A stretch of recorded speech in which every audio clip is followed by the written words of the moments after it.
Bismillahirrahmanirrahim. Dear students, Assalamu alaikum.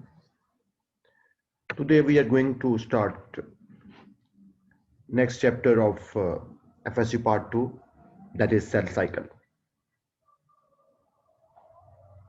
Let us start first of all, what is cell cycle? The period of the cell from the birth of cell till the formation of daughter cell. Cell की origin से लेकर cell की birth से लेकर उससे daughter cell बनने तक जो पीरियड होता है उसको सेल साइकिल बोलते हैं। हमारी बुक वाला इस बात को कैसे लिखेगा? Cell undergoes sequence of changes. Cell cycle is actually sequence of changes that take place from the origin of cell till the formation of daughter cell. The sequence of changes which take place from the origin of cell till the formation of daughter cells. ये जो sequence of changes हैं ये क्या हैं? Period of growth, DNA replication, followed by cell division. This sequence of changes is called cell cycle. मैं repeat कर देता हूं. What is cell cycle? Cell cycle is sequence of changes from the origin of cell till the formation of daughter cells. These changes involve period of growth, DNA replication, and cell division. Then, what are the two major phases of cell cycle? Cell cycle involves two major phases. Number one, interphase, and number two, mitotic phase. So what is interphase?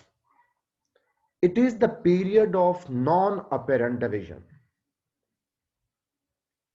इस दौरान cell ज़ाहरी तौर पर divide नहीं हो रहा होता, इसलिए हमारी बुक वाले ने लिखा period of non apparent division. और दूसरी phase mitotic phase, it is the period of apparent division. Apparently cell divide हो रहा होता है।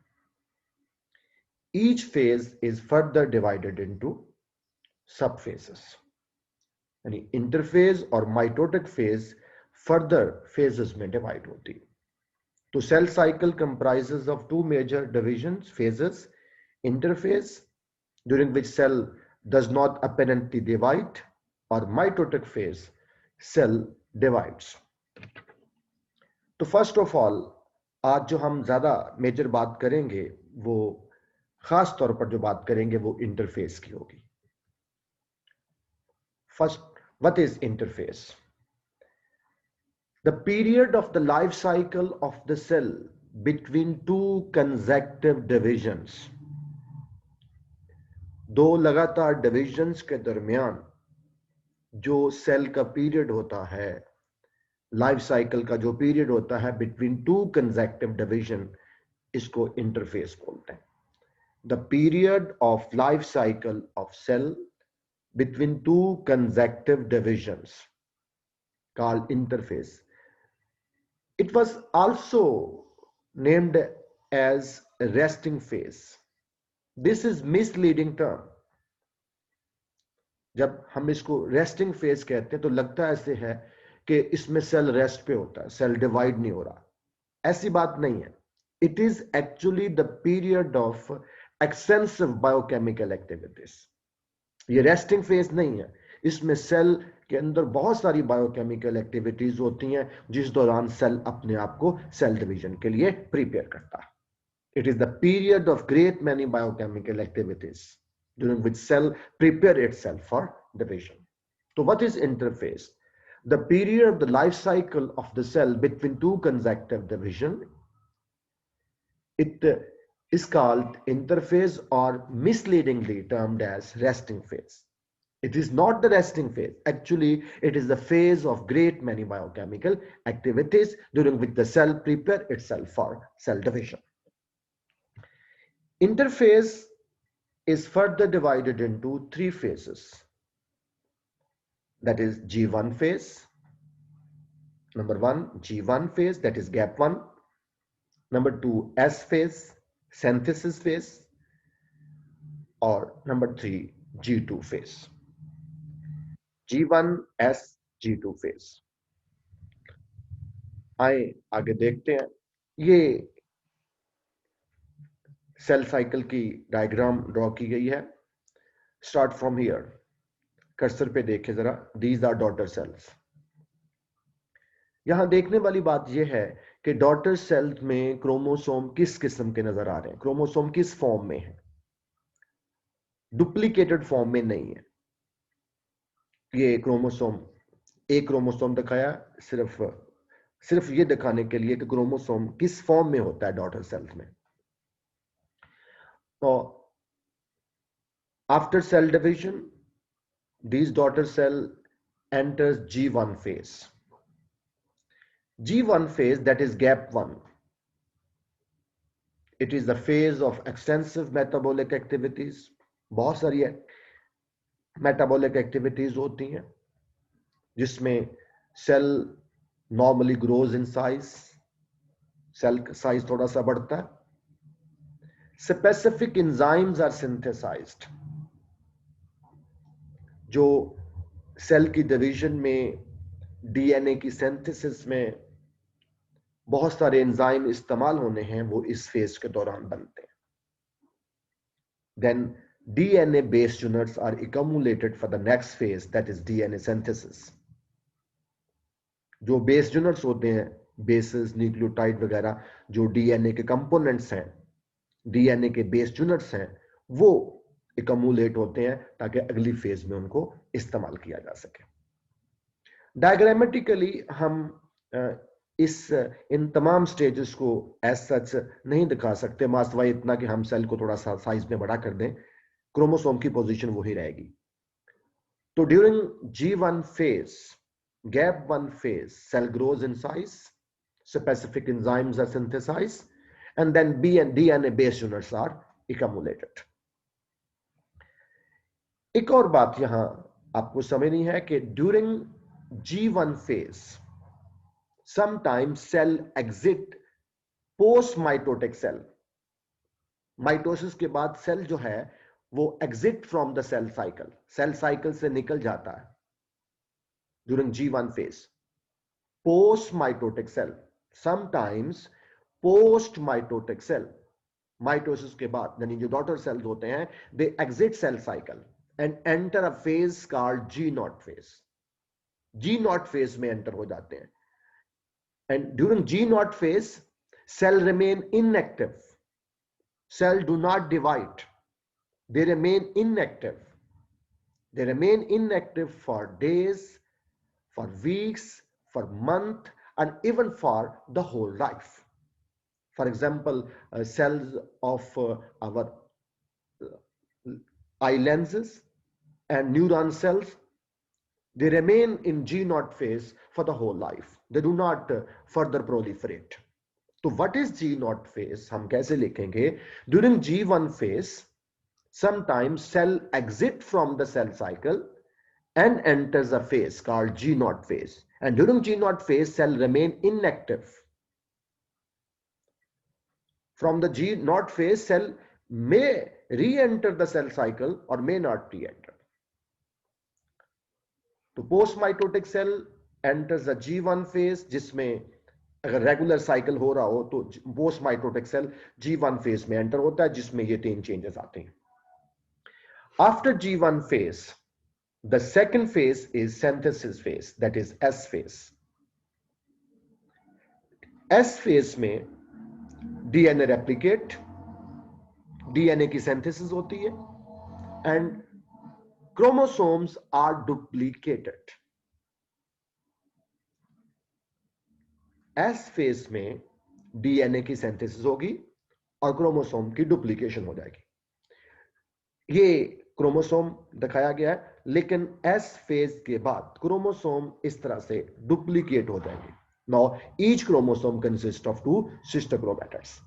ये एस फेज में होगा। अगरचे हमें क्रोमोसोम इस किस्म के ऐसे नजर नहीं आएंगे इस दौरान, एस फेज के दौरान या इंटरफेज के दौरान, लेकिन वो डुप्लीकेट हो चुके हैं।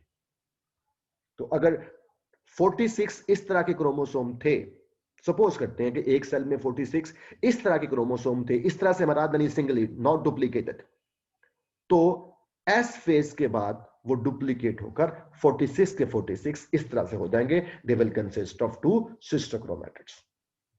तो एस फेज में G1 के बाद जो एस फेज आनी है उसमें क्रोमोसोम की डुप्लीकेशन हो जानी।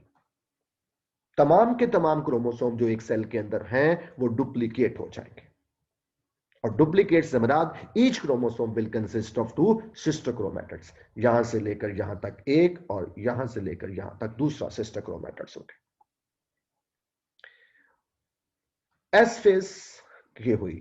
उसके बाद जो थर्ड फेज है इंटरफेज की वो है G2 phase, that is also called pre mitotic phase. Pre mitotic phase में G2 फेज में क्या इवेंट्स होंगे? Energy storage for chromosome movement. Chromosome की मूवमेंट के लिए जो अगली फेज होनी है सेल साइकिल की, जिसमें माइटोसिस होनी है, माइटोटिक फेज में क्रोमोसोम की मूवमेंट के लिए एनर्जी स्टोर होती है। तो energy storage for chromosome movement. Then mitosis specific proteins are synthesized. वो प्रोटीन जो आगे माइटोसिस में इस्तेमाल होनी है वो इसमें बनती हैं। खास तौर पर RNA and microtubule subunits are synthesized for spindle fibers. Spindle fiber बनाने के लिए माइक्रोट्यूब्यूल सबयूनिट्स सिंथेसाइज होते हैं, आरएनए सिंथेसाइज होता है। तो ये G2 फेज है जो माइटोसिस से पहले होगी। तो ये इतना हिस्सा है सेल साइकिल का, G1 S इंटरफेस, ये इस तरफ वाला ये इंटरफेस है। और इंटरफेस के बाद सेल ने यूं इस तरह से उसकी माइटोसिस हो जानी है, एक सेल से 2 सेल बन जाने हैं। जो क्रोमोसोम डुप्लीकेट फॉर्म में थे वो फिर एक इंडिपेंडेंट क्रोमोसोम की फॉर्म में चले जाएंगे और उसके बाद ये डॉटर सेल बन जाएंगे। हमने अभी ये इंटरफेस पढ़ी, ये जो माइटोसिस है ये अभी हमने नहीं पढ़ी। Let's repeat it again. Interface, जैसे हमने कहा कि interface is the period of the life cycle between 2 consecutive division. It is also called resting phase, but this is a misleading term, and it is not the resting phase during which cell uh, undergo a large number of great many biochemical activities. Interface comprises of G1 phase, S phase, G2 phase. G1 phase में cell normally size में grow करता है, specific enzyme synthesize होती हैं, DNA based units are accumulated for DNA synthesis. इसके बाद जैसे मैंने बताया कि G1 फेज के दौरान some time post mitotic cell exit the cell cycle during G1 and enter a phase called G0, during which during G0 phase cell does not divide, cell remain inactive. In G0 phase cell remain for days, weeks, or even in some cases for the whole life of organism without proliferating. For example, nerve cells and cells of the eye lens, they remain inactive, they remain in the G0 phase for the whole life of an organism. Then S phase, that is synthesis phase. Following the G1 is the S phase, synthesis phase, during which DNA is synthesized and chromosomes are replicated. Then G2 phase, that is pre-mitotic phase. इसमें क्या होता है? Energy storage for chromosome movement, mitosis specific proteins are synthesized. इसके अलावा RNA and microtubule subunits are synthesized for formation of spindles. इसके बाद G2 के बाद cell then proceed to the next phase, which is the period of division, यानी mitosis phase. And पे लिखता है at each stage there are certain checkpoints. There are specific checkpoints. ये specific checkpoints से यहां क्या मराद है? ये सर्टन कंडीशंस हैं, जब तक वो कंडीशन फुलफिल नहीं हो जाती अगली फेज शुरू नहीं होती. At each stage there are specific checkpoints which determine the fate of the new phase according to cell internal makeup. यानी एक फेज के बाद दूसरी फेज कब स्टार्ट होगी? जब तक कोई कंडीशन, जो खास किस्म की कंडीशंस हैं, वो फुलफिल नहीं हो जाती, नेक्स्ट फेज जो है वो स्टार्ट नहीं होती. और it depends upon the cell's requirement. Length of each phase is variable. मिसाल के तौर पर in case of human cell, average cell cycle is about 24 hours. Human being में जो एवरेज सेल साइकिल है वो 24 घंटों में कंप्लीट होता है. इसमें mitosis takes only 30 minutes. Mitosis तो 30 मिनट्स में कंप्लीट हो जाती है, लेकिन G1 फेज टेक्स 9 आवर्स. एस फेज जो सिंथेसिस फेज है, डीएनए की रेप्लिकेशन, क्रोमोसोम की डुप्लीकेशन जिसमें होती है, उसमें 10 घंटे लगेंगे. और G2 फेज जो प्री माइटोटिक फेज है विल कंप्लीट इन 4.5 आवर्स.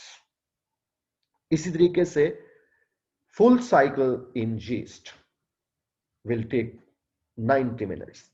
जो यीस्ट का साइकिल है वो 90 मिनट्स में कंप्लीट हो जाएगा. This is all about the interphase. याद रखिएगा, याद रखने वाली बात यह है, इस डायग्राम पे जरा गौर कीजिएगा. These are the post mitotic cell. मेरा स्ट्रेस करने का मतलब यह है कि पोस्ट माइटोटिक सेल में आपने क्रोमोसोम की लुक देखनी है. क्रोमोसोम की ये इंडिविजुअल क्रोमोसोम्स हैं, दे आर नॉट डुप्लीकेटेड. और फिर G1 फेज में सेल का साइज ग्रो करेगा, एंजाइम सिंथेसाइज होंगी, बेस यूनिट्स एक्यूमुलेट होंगे. और फिर एस फेज होगी. एस फेज में डीएनए रेप्लिकेट हो जाएगा, क्रोमोसोम डुप्लीकेट हो जाएंगे. जब क्रोमोसोम डुप्लीकेट होंगे तो नो लुक क्रोमोसोम की यूं हो जाएगी. जैसे मैंने पहले बताया कि इफ 46 क्रोमोसोम इस किस्म के हैं तो 46 क्रोमोसोम्स एस फेज के बाद डुप्लीकेट हो जाएंगे, कंसिस्टिंग ऑफ 2 सिस्टर क्रोमैटिड्स. फिर G2 फेज होगी जिसमें एनर्जी स्टोरेज होती है क्रोमोसोम की मूवमेंट के लिए. माइटोसिस स्पेसिफिक प्रोटीन्स बनती हैं, आरएनए माइक्रोट्यूब्यूल्स सब यूनिट्स बनते हैं स्पिंडल फाइबर बनाने के लिए. This is all interface. G1 S G2. इसमें सेल अपने आप को सेल डिवीजन के लिए प्रिपेयर करता है, तैयारी पकड़ता है.